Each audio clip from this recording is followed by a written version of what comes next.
Om Namo Bhagavate Vasudevaya. Om Namo Bhagavate Vasudevaya. Om Namo Bhagavate Vasudevaya.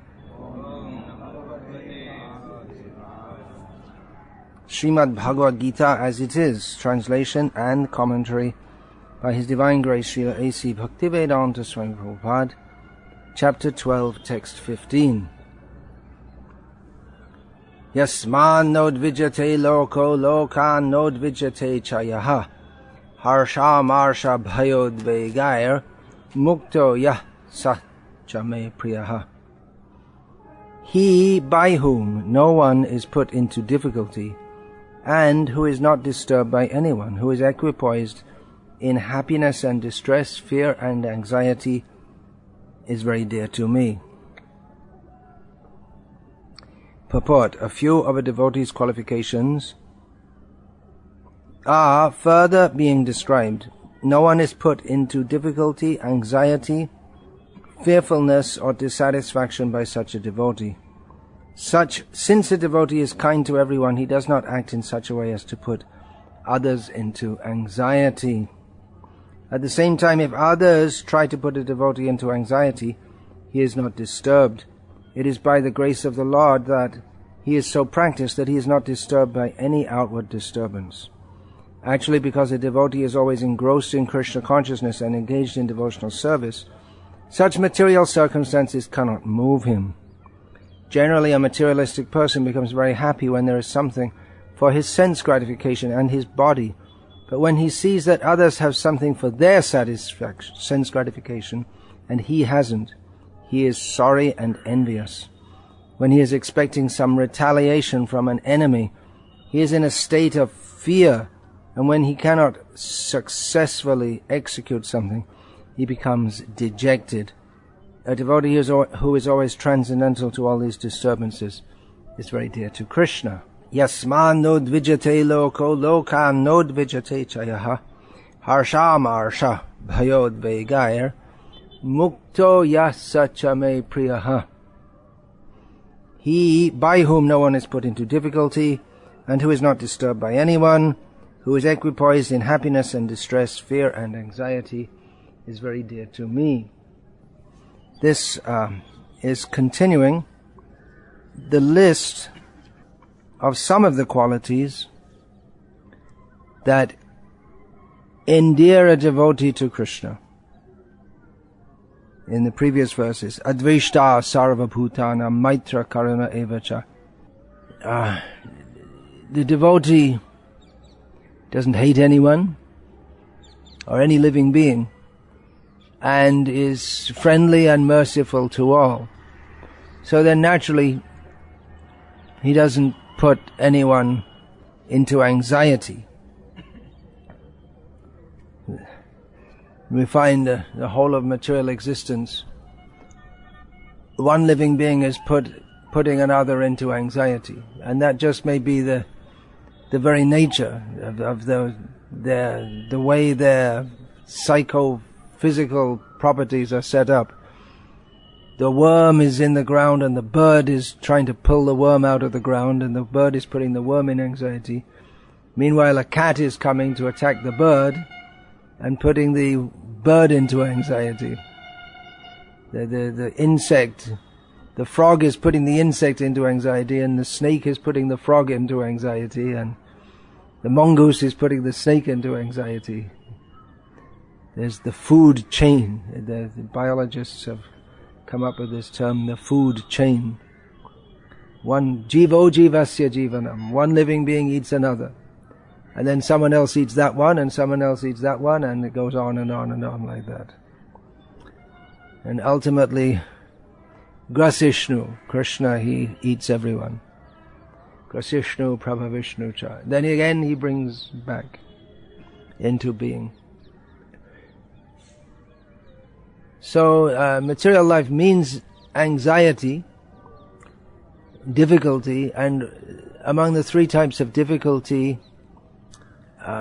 there's adhibhautik, Adhibhautik klesh. Adhyatmic klesh, that which is produced from one's own mind and body. Adhibhautik klesh is that which is produced by other living beings. And adhidaivik klesh is that which comes by natural disturbances, or better understood as ordained by the demigods, such as excessive heat, excessive cold, too much rain, not enough rain, earthquakes, and so on. Natural disturbances. So it's almost inevitable that one living being puts another into difficulty or gives disturbance to others. The Jains, they have raised non-violence to the idea of ahimsa, not giving harm to others, to the highest extent. The Buddhists, they talk about it mostly. Ahimsa paramo dharma. They say the topmost dharma is ahimsa, which means it's translated as non-violence, or similar to adveshta. Not advesha, means not an attitude of one, not even an attitude of wanting to harm others. So, most of the people in the world who consider themselves Buddhists, they modify this principle by eating meat and fish, but they'll never kill any being, but they'll have other people kill the living beings for them. And in this way they get around it. They get around they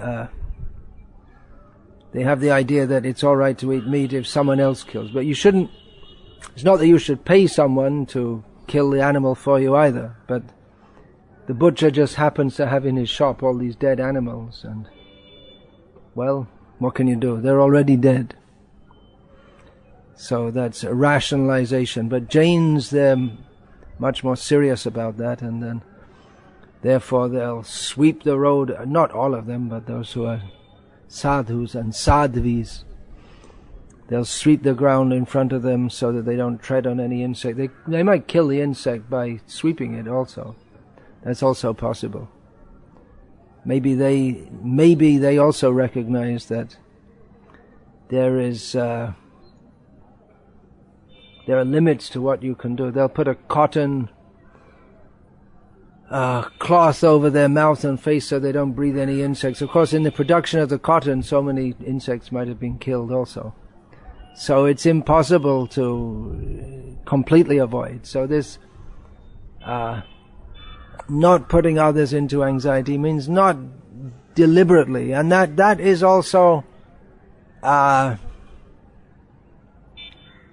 qualified in Bhagavatam by the statement nati hingsrena, the quality of a devotee, not excessive violence, because to completely avoid giving difficulty or putting others into trouble, it's not possible. One might do so even without intending to.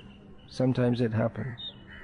There's a misunderstanding, someone misunderstands someone's intentions and they become disturbed. Or someone does something which they throw their cigarette stub in a waste paper bin, and the waste paper bin catches on fire and the whole house burns down. They didn't mean to burn the house down, but they did anyway. And caused anxiety to others in this way. So, a devotee is a nice guy. That should be expected. A religious person, they're expected to be nice. And here, this list of qualities, Krishna explains this list of qualities, and it's understood that by doing so, Krishna is also, he's not just saying, well, people are like that, I like them. But he's also, in this way, indicating what qualities we should try to develop and giving us instruction. So that if you're thinking, let me go and put someone into anxiety, and you think, oh, wait a minute, Krishna doesn't like that. All right, I won't do it. So by remembering these instructions, one can become dear to Krishna. Of course, it's mostly, no one thinks, let me put someone into anxiety, but they may think, well, if I act like this toward that person, I might put them in anxiety, like this, unnecessarily put them in anxiety. Of course, Hanuman, he put Ravana into a lot of anxiety, although Ravana would never admit it. This, in Tamil Nadu, there's the Tirumangai Alva. With his sword, he was fighting and killing and stealing for Krishna. So he put a lot of people into anxiety. Srila Prabhupada put people into anxiety. He would send them off, okay, you're sitting here happily in the temple, all right, go off. Go to Japan. No Krishna devotee had been to Japan, at least in recent or known history. Go there and start preaching, start a center. I know one of my godbrothers many years ago, he told me, because his nature is to be very jolly and happy and not disturbed by anything. And his GBC said, I want to put you in anxiety. So he made it, because he was jolly and happy, but happy-go-lucky means he didn't bother too much about anything, whether anything went right or wrong, or whether he got up in the morning or not. He said, 6 o'clock. Oh, okay, time to get up. So his GBC said, I put you in anxiety. Okay, you organize Rath Yatra. I put you in charge of organizing Rath Yatra. So he got a lot of anxiety like that at Rath Yatra in Amsterdam. So, in Krishna consciousness, it's for the sadhaka, the practicing devotee, there should be a lot of, there's some pressure there are so many rules. Get up early in the morning, chant your rounds, don't eat chocolates. Well, I think it's okay to don't eat chocolate. We can make so many arguments why we should eat chocolate. And don't eat chocolate. Don't have pet dogs. Oh, Krishna had 2 pet dogs. Don't have pet dogs. Anyone who keeps a dog in the house is a chandala, according to Shastra. There's so many rules to follow. And especially in an ashram, you have to be very strict about this. Otherwise it just becomes, instead of being an ashram, it becomes an ashram. Shram means work, ashram means no work, and ashram means lots of work. It means not work. So ashram life has to be very strict. You may say, well, there are concessions for grihastas, but not concessions that do whatever you like, whenever you like, however you like. Otherwise, there's no spiritual life. Without rules and regulations, there's no spiritual life. If it's just, like in the West, there's this whole thing about being spiritual but not religious. That means you just feel yourself to be spiritual, and you have no commitment to anything. Rascal them. But these people who are spiritual but not religious, they're very concerned about being nice. It's all superficial, but they'll be very nice and say wonderful to each other a lot, use words like wonderful and beautiful and awesome and words like this. And always smile and be happy on a very superficial platform. but nothing serious about spiritual life. Just like I saw a short video of the so-called Krishnadas, who's become somewhat famous in ISKCON circles, although he's a rascal number one, at the so-called Bhakti Fest in Southern California. And there's an interview with him, and although he's probably about 60 years old, he had a beautiful young girl with a short skirt sitting on his lap. And they were both saying how beautiful this festival is going to be and how wonderful it's going to be. So if you point out, you're just a rascal. You're supposed to be doing, you're saying you're doing bhakti, but you're just a womanizer. Well, that wouldn't, they don't like real Hare Krishna devotees because they don't like that. They just like the bhakti. They like the feeling good. And feel good with chanting Hare Krishna? Okay, that's very nice. And feel good with a beautiful woman on your lap? That's also very good. It's all bliss, as far as they're concerned. Bhaktivinoda Thakur, he spoke about this is Nake Tilak Galai Mala. What is that? Pare Bala. What is it? No, Kali Chala is the line, but then Kolet should be something like that. Kolete Pare Bala. You have tilak on your nose and kantimala on your throat, and on your lap you have someone else's wife. And the word comes there, Kali Chala. Is disciple of Kali Yoga. Doing bhakti is a disciple in the parampara, the disciple of Kali, or maybe Kali also.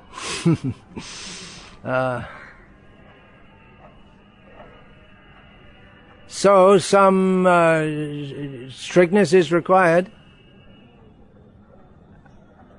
Devotees also very nice, but not putting others into anxiety. Well, these Bhakti Fest pseudo devotees, they've put it down to an art form, not putting others into anxiety, just saying wonderful, nice, and be happy, and all this kind of thing. But be nice on that platform, in the name of bhakti, they're going to hell.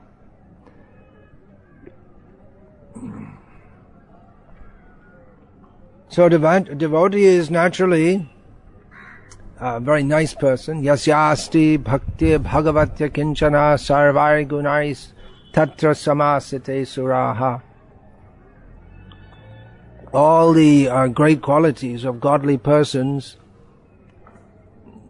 manifest in someone who is an akinchana bhakta. Means he has nothing. He has nothing, only Krishna. Not interested in anything else. Only interested in serving Krishna. So a devotee must be the nicest of persons. Krishna is the nicest person, and devotees, they naturally take on his qualities, but in the life of sadhana there must be strictness also. Otherwise, if we're just, nice, well, he doesn't want to get up, doesn't want to chant any round, doesn't want to do any service. But anyway, let's be nice to him. But that nice to him means get him up, get him chant his round, get him do some service. We used to be very strict. Yes. I've seen in the early days of someone doesn't want to get up in the morning, take him in his sleeping bag, throw him down the stairs, literally. Someone else doesn't want to get up, and he drag him along the floor into the shower, and he'll stay inside in the sleeping bag, determined not to get out, and then throw him in the shower in the sleeping bag also, with the shower on. So the devotees used to be so kind that they would it wouldn't be tolerated. You don't want to get up? Well, no choice. I mean, this was for the real hardcore non-Mangalati attenders.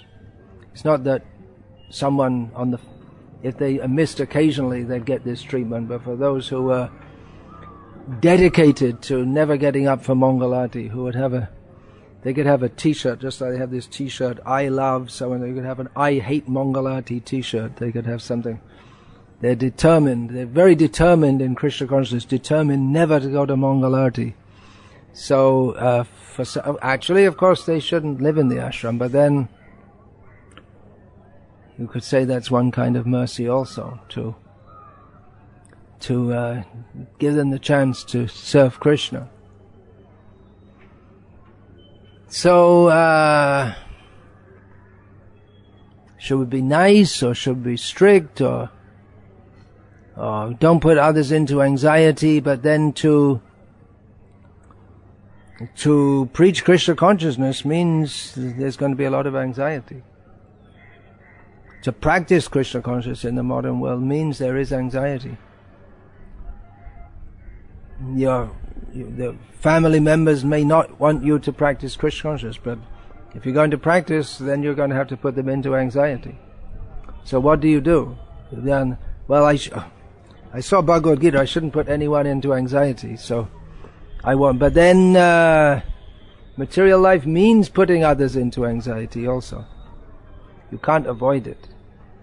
And even if you are the most popular person in the world, but you're not Krishna conscious, but what's the use? Now there's all this hoo-ha about Sachin Tendulkar. He's retired in a blaze of glory. What a great person. He's a completely useless person because no Krishna consciousness. His life is wasted, spoiled. So he's apparently quite a nice guy by personality. But what's the use? What's the use of being nice and not Krishna conscious? On the other hand, one who is Krishna conscious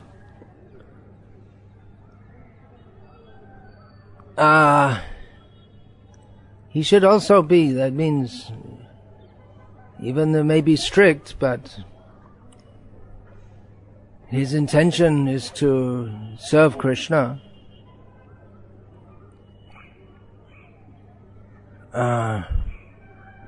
We find in the pastimes of Chaitanya Mahaprabhu that Vallabha Bhatta would come daily in the assembly of Chaitanya Mahaprabhu and his devotees. And Vallabha Bhatta would always say something every day trying to trick or catch or refute Chaitanya Mahaprabhu, and Chaitanya Mahaprabhu would smash him every time. So then Vallabha Bhatta got discouraged from this and he stopped coming. But Vallabha Bhatta wanted to read his writings, but Chaitanya Mahaprabhu wouldn't listen. So Vallabha Bhatta caught Gadadhar Pandit, because Gadadhar was known as a very soft and gentle person.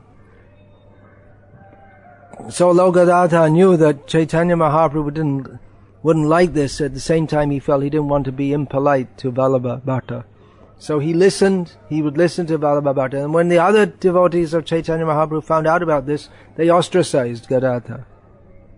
So Gadadhar was just being nice, but the other devotees considered this Vallabha, he's a puffed up upstart who Chaitanya Mahaprabhu has rejected, and why is Gadadhar giving him any sympathy? Of course, I'm just speaking in terms of the pastimes now. We understand also that Vallabha is a great devotee also, but this is how the pastimes played out at that point. So, eventually everything was resolved, and Gadadhar was allowed back in the association of Chaitanya Mahaprabhu's devotees. But the comment there was that Chaitanya Mahaprabhu's devotees, they are bisham, which means severe. They're very severe in their nature. So, both things are there, nice and not nice. We had that verse. What is that? What is that? Kusamapi kamalani vajradapi kotor. Something like vajradapi kotorani mridani komalamapi. Something like that. Soft as a flower, hard as a thunderbolt. I should learn that verse sometime before I leave this body. I mean, I always half state it and get it half right, and or maybe more than half wrong. But anyway, the idea is there.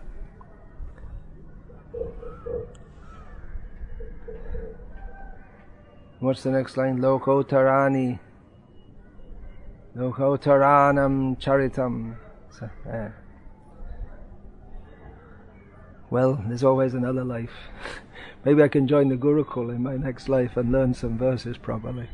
Now, why don't you start the Gurukul? Get the Gurukul going, then I can come and join it next time round. Lokotaranam chitang si ko nu vigatam Ishvara. Okay. Yeah, that's a great idea. Get the Gurukul going, and it should be well established enough for me to join it next time round, and then I can actually learn some shlokas. Of course, if I'm lucky enough to. Kita janma hau jatatu adas. If I'm lucky enough to be an insect in the Gurukul.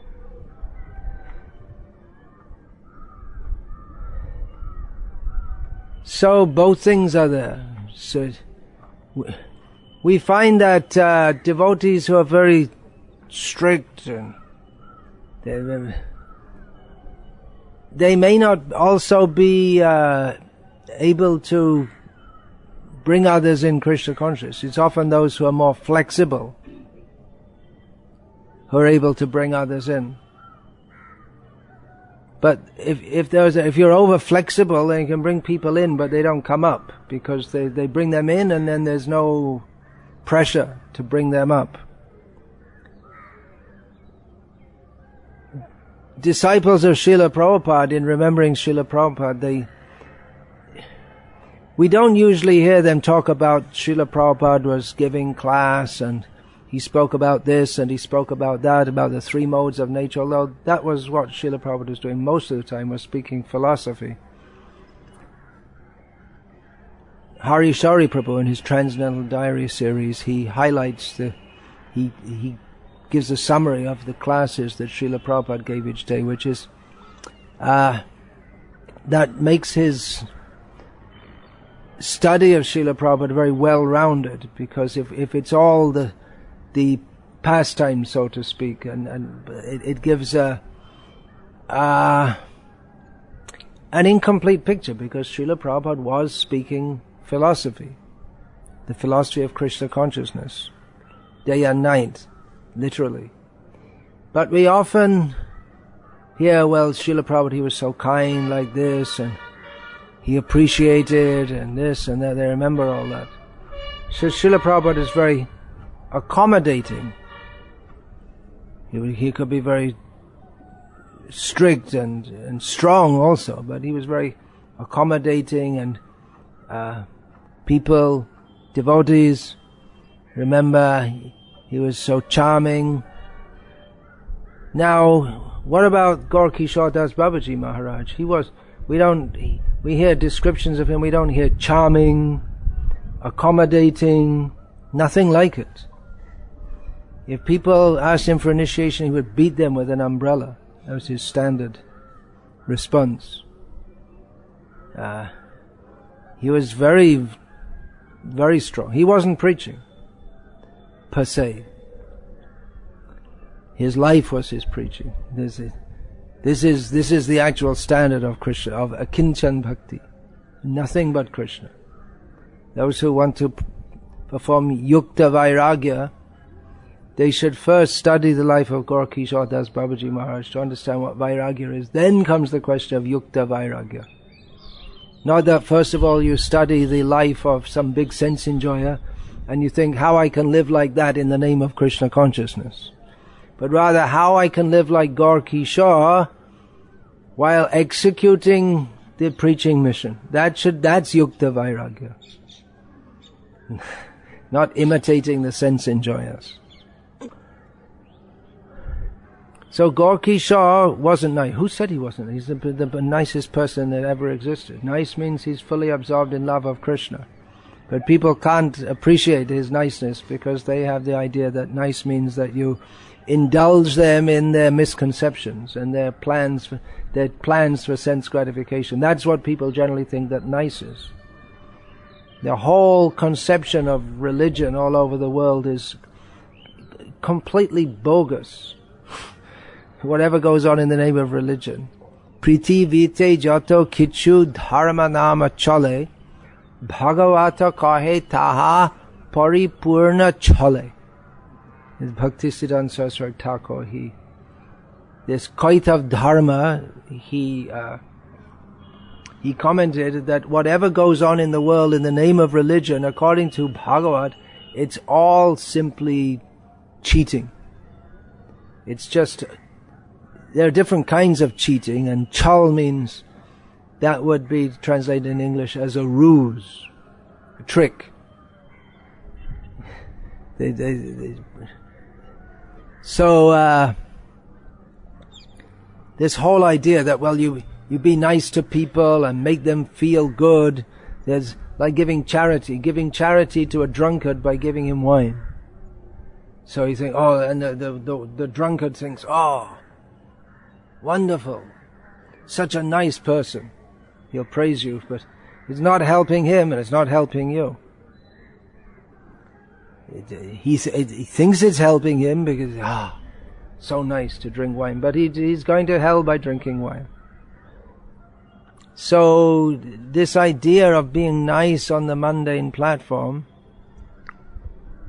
that's not actually being nice. Of course, being nasty on the mundane platform, that's also not good. But the result, it comes to the same thing anyway. Either if we indulge people in their misconceptions, they go to hell. And if we behave nastily with them, we give them a little taste of hell anyway. It's not our responsibility to do that. So we also become sinful by doing so. But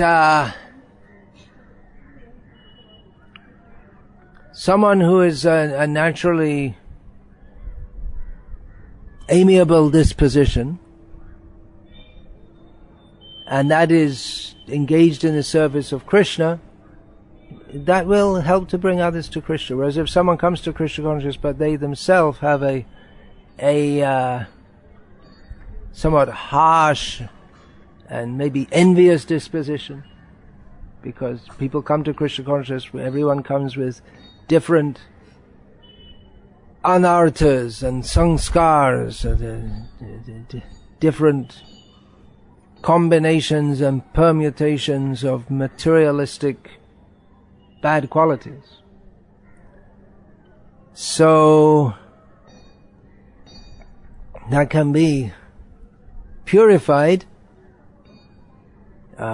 when one is actually thinking how to benefit others in Krishna consciousness. There's also a danger in Krishna consciousness of thinking that, well, just to be polite and nice and helpful, that in itself constitutes Krishna consciousness.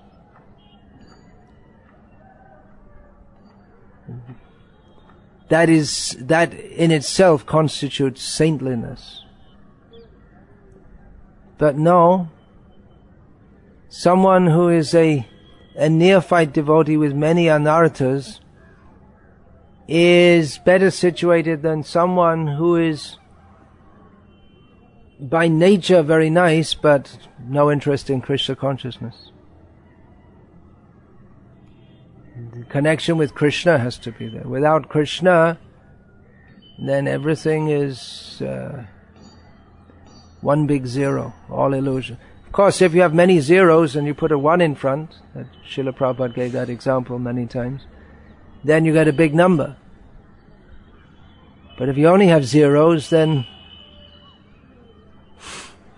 it all comes to zero. And even if you have no good qualities, but you have Krishna, then you only have the 1, you're still ahead of someone who's got lots of zeros.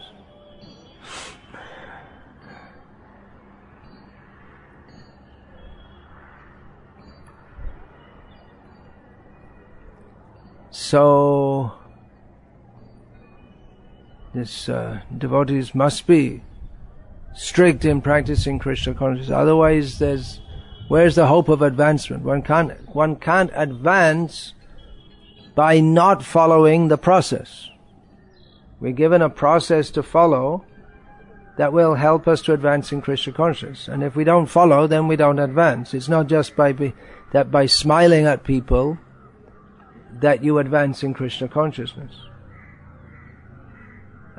It can be that by dovetailing one's anarthas in Krishna consciousness that one makes offenses. If someone has a somewhat surly disposition, surly I guess you can say means unpleasant, and one brings that to Krishna consciousness and then behaves in an unpleasant way with devotees, then you can make offenses. So one has to try to overcome that. It's not that, well, I'm a devotee so I can do whatever I like because Krishna's protecting me. Krishna doesn't say that here. He says, he by whom no one is put into anxiety is very dear to me. So,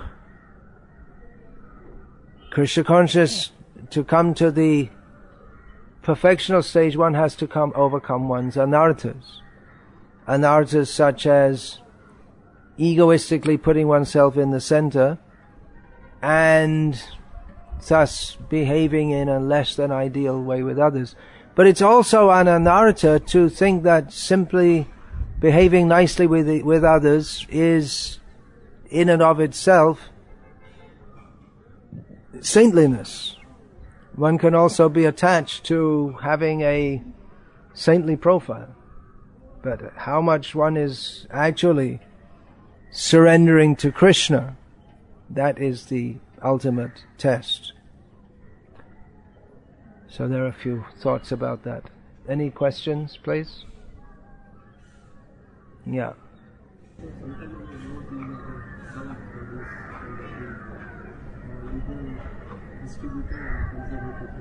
Liberal distributor of Krishna consciousness and conservative practitioner. Yeah, Mahatatma Prabhu came up with that formula. The devotee himself should practice very strictly and be very liberal in distributing. So liberal in distributing means we bring people in, but then you have to bring them up, means we bring people into Krishna consciousness, but we have to also have to give them the rules and regulations so that they can be. Then we'll see actually how serious people are.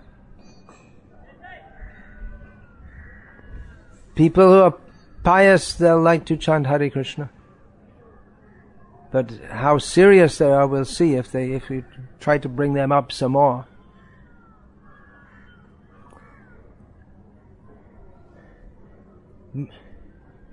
Many years ago, must have been 1979, I was in Denmark, where people in general are very nice in their general behavior. So we were in secular dress, kami clothes as we call it. We're distributing some records for fundraising. So a couple of us, I can't remember, we got a lift, we hitched a ride or something from one place to another. And there was a young man and his girlfriend, I guess it was. People don't usually bother getting married much over there. So They're asking about us, what are we doing, and this and that, as people do when you hitch a ride. And usually in Denmark, people are happy to meet people from England because they think it's a great country. It's on the other side of the North Sea, whereas their country is just a small country with a small population. So then we said, well, you see, we're monks and we're vegetarians, and this nice guy all of a sudden became not so. He said, I don't like anyone to tell me what I have to eat. I didn't say you have to be a vegetarian, but just the word. His nice demeanor suddenly changed. Just a thought to remember there. So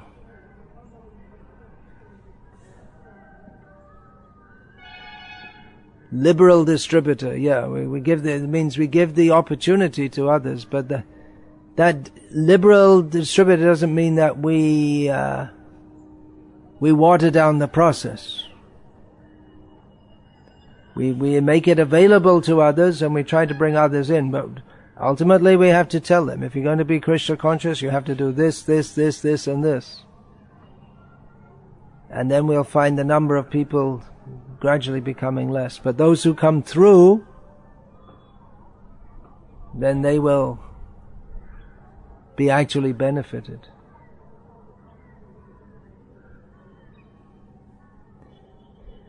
As Srila Prabhupada said, in India there are millions of devotees of Krishna. And we'll see so many people, they'll go to Tirupati and Nathdwara and Vrindavan. But serious devotees? Not so many. People will walk up the hill, Tirumala, and wait in line for a long time for darshan. So they're prepared to go to great difficulty for darshan. But if we ask them to stop drinking coffee, because that's not part of Krishna consciousness, I think very few would agree to do that. Or even to chant one mala every day. Some of them might. But time to time they're prepared to do some difficulty in the service of the Lord. But that also, they're mostly thinking what they can get. But if we ask them to seriously take up Krishna consciousness, we'll find much less are prepared to do that. Of course, that may be a very good place to preach also. They're also inclined toward Vishnu Bhakti. I'm not saying they're all demons, not at all. They're all very pious people, inclined toward Bhakti. But to bring them from that general inclination to commitment, to actually purify their life and become pure devotees of Krishna, then many will be not so keen. If you preach in your lifetime, you'll have all kinds of experiences. Many years ago also, in Hubli in Karnataka, I was in the house of some rich man who was, he called me and said, so you see, I'm daily doing puja of Narayana. Then he started telling me about all this work he was doing, making phone booths for crippled people. And I said, actually, this is all useless. I can't remember exactly what I said, but it was to that intent. And it's just helping the body, and people anyway, they without Krishna consciousness, then they're wasting their life. So he got angry, and then he got angrier. And I didn't say anything about Narayana, but he just came out with, well, I was saying this idea of Daridra Narayana, and he's Lakshmipati. And he said, oh, Narayana, he's also Niraka. The question of whether he's Sakar or Niraka hadn't been raised at all, but he just wanted to banish the actual Narayana. It means he's doing daily Narayana puja, He's very puffed up at how I'm helping so many people, and so his daily puja is like Jarasandha doing puja. Jarasandha was also doing Vishnu puja. But when Vishnu came directly in front of him, he would directly manifest, and he wanted to attack and kill him. Yeah.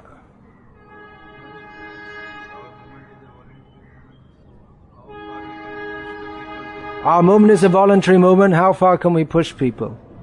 As far as they agree to go, I guess. But for ashrams, there have to be standards. And people, they should be aware of the standards, and they should know that if you want to join, this is the standard. And even for initiation, they may not be living in ashram. Initiation doesn't mean that chant 16 rounds, follow more or less 4 regulated principles, and just do whatever you like. There have to be standards also. People should know that. For those who are not living in ashrams.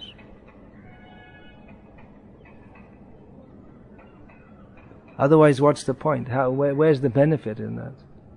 Otherwise, there are so many people giving initiation. Here in Andhra Pradesh, so many people are initiated into Vaishnavism by the Chinnajiya Swami. Because he has no standards, actually. I think probably all the people initiated by him are vegetarians. And they have, although I don't think he demands that of anyone, and they have a general idea of Vishnu Bhakti, but there's no process to purify them. So you could say, well, they're better off in as much as they're not gross demons and they have some idea of Vishnu Bhakti. So, alright, that's good, but it's not. Diksha means Atma Samarpan. But without that, then there's no real meaning to initiation. One has a general idea that I'm a Vaishnava. Okay, but what does it mean to have a guru? Guru means to come under the discipline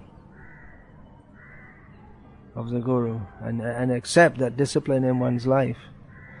Otherwise, it becomes like some social affair. So I'm not saying that what he's doing is all bogus or anything like that. It's good. Let them identify with Vaishnavism, but it's not going to carry them back to Godhead.